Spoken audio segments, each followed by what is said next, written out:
Hello everyone, welcome back to the Adkup Show. Today we are diving into understanding Russia's economy in 2025 and how it'll be in future according to ongoing trends. Basically, Russia's economy is a tale of grit, war-driven growth, and some pretty shaky foundations. I'm making this video from neutral point of view. However, it looks like Russia's economy will do better than EU's economy post-war. Russia's been dodging economic doom for years now, shrugging off Western sanctions, powering through a war in Ukraine, and rewriting the global trade playbook. But how real is this resilience? Is Putin's war machine the secret keeping things afloat, or is it the house of cards waiting to collapse?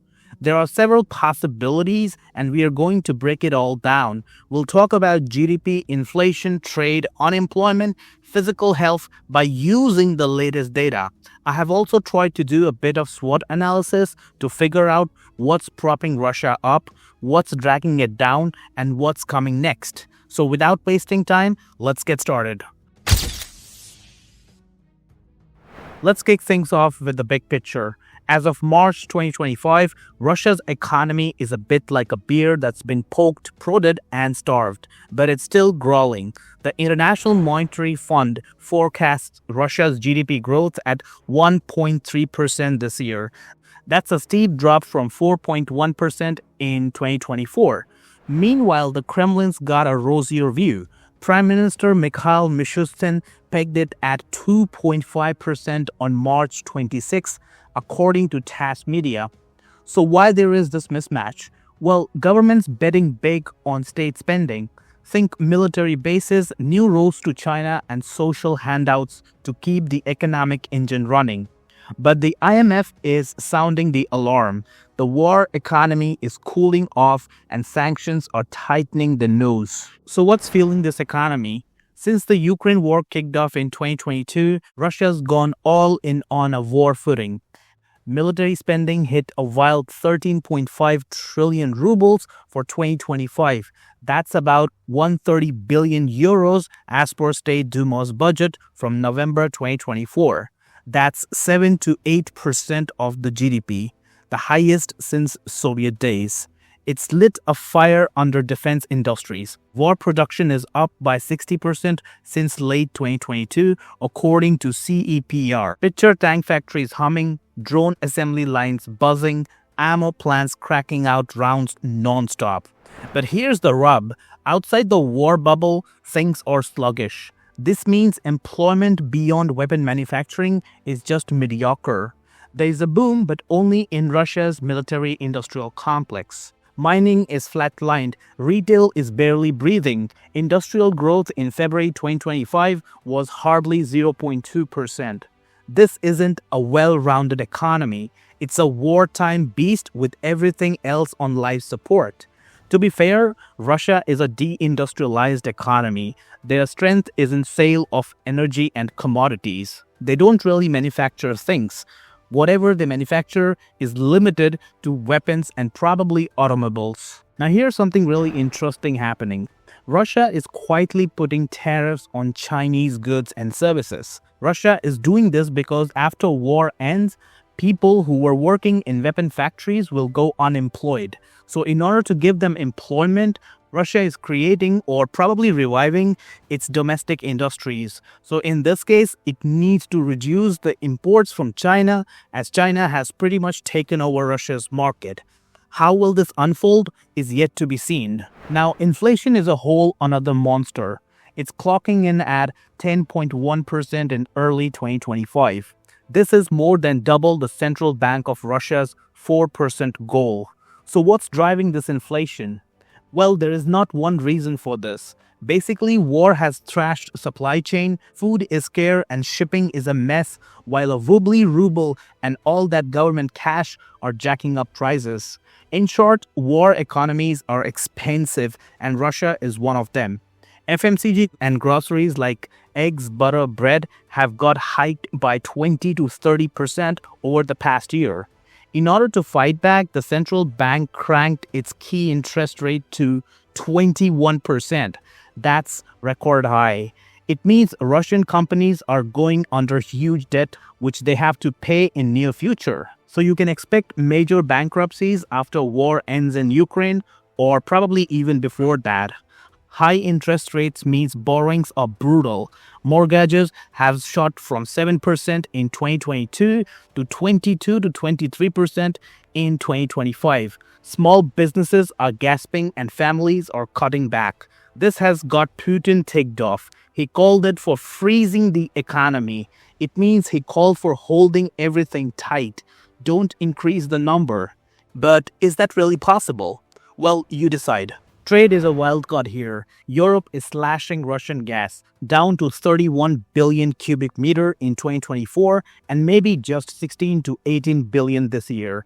This is according to the Oxford Institute of Energy Studies via Al Jazeera. That's a nosedive from pre-war highs. But Russia has pretty much flipped the script, and it looks like EU's war on Russia's energy is backfiring. China and India are guzzling oil through shadowy fleets and off-the-book deals, keeping the cash rolling. Now here's a twist. Europe actually bombed up Russian gas import in 2023-2024, accidentally bankrolling Putin's war. Unemployment is low at about 2.4% in January 2025, up a smidge from 2.3% late last year. That sounds awesome, right? But not quite. War sucked workers out. Soldiers are off fighting, emigres have bolted, and casualties are piling up. Companies are desperate. 73% of them are reporting labor shortages. This has to do with Russia's falling birth rates, and to counter this, the government is tossing money at it. Maternity payments for the first time jumped to 677,000 rubles. This was done to boost the birth rate, which is stuck at 1.4 kids per woman. But that's a slow fix for a fast problem. Moreover, Russia fudges its population data to great extent. There is a big possibility that Russia's TFR is below 1.4, but that's all just for guessing. There is no hard evidence for it. About GDP growth, IMF says 1.3%. Kremlin says 2.5%. Last year, it was 4.1%. This happened because there was a war boom. Industrial output spiked 4.6%, mostly military. However, civilian sectors are barely moving. February 2025 industrial growth was just 0.2%. The government's pumping cash into projects like Moscow-Beijing rail link, but without war juice, it's slowing. Inflation is at 10.1%, which is nasty. Consumer prices rose 9.5% in 2024, hitting 9.9% annualized by February 2025. Meat prices are up by 15% and dairy is also soaring.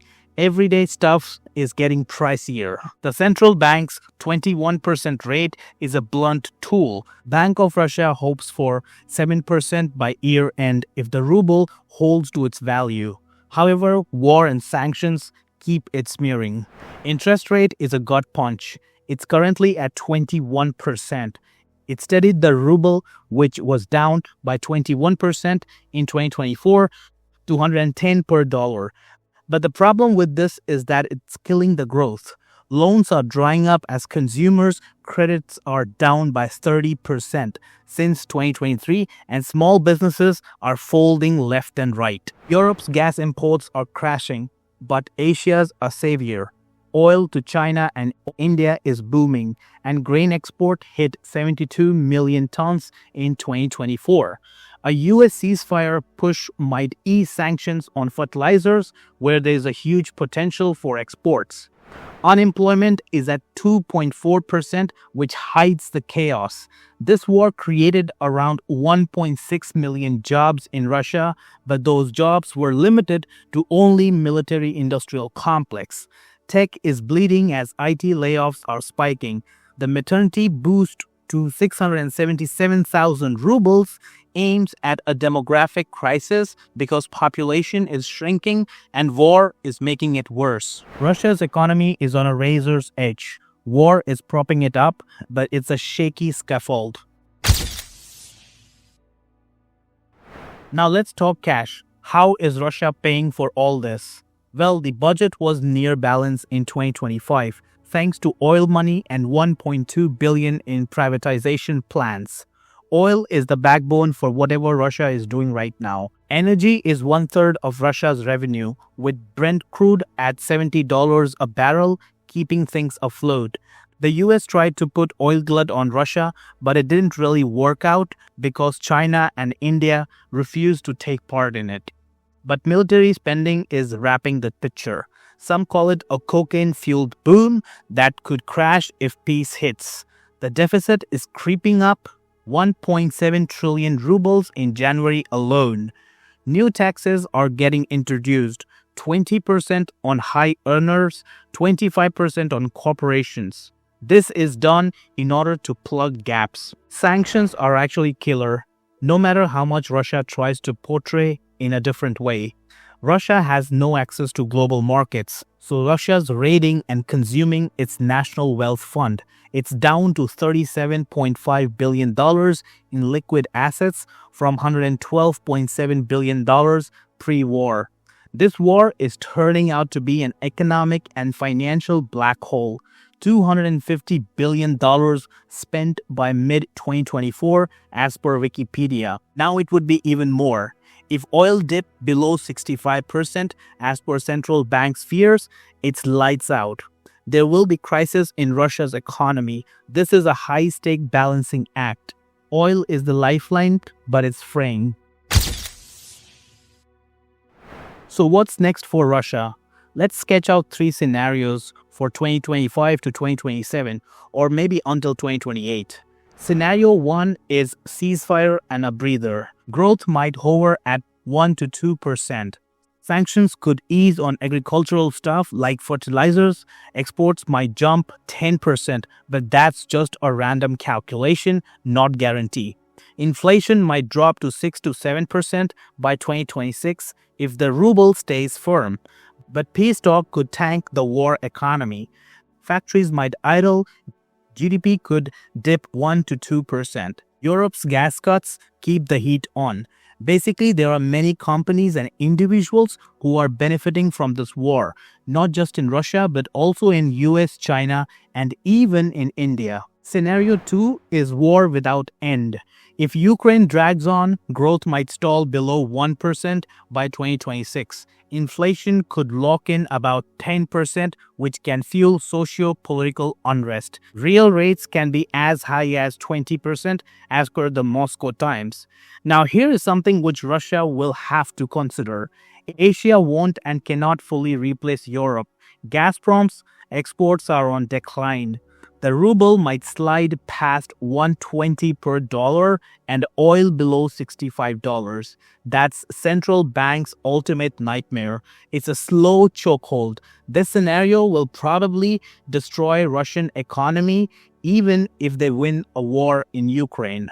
Scenario 3 is the dream of modernization. Imagine Russia pivots, that is, pour oil cash into tech and green energy. Growth could hit 2 to 3% by 2030, but probably it's a fantasy. Sanctions, Putin's grip, and brain drain make this scenario near impossible. Scenario 1 or 2 is most likely to happen. Reports predict that there will be 1% growth in 2025 if war persists. A ceasefire could steady or shake things.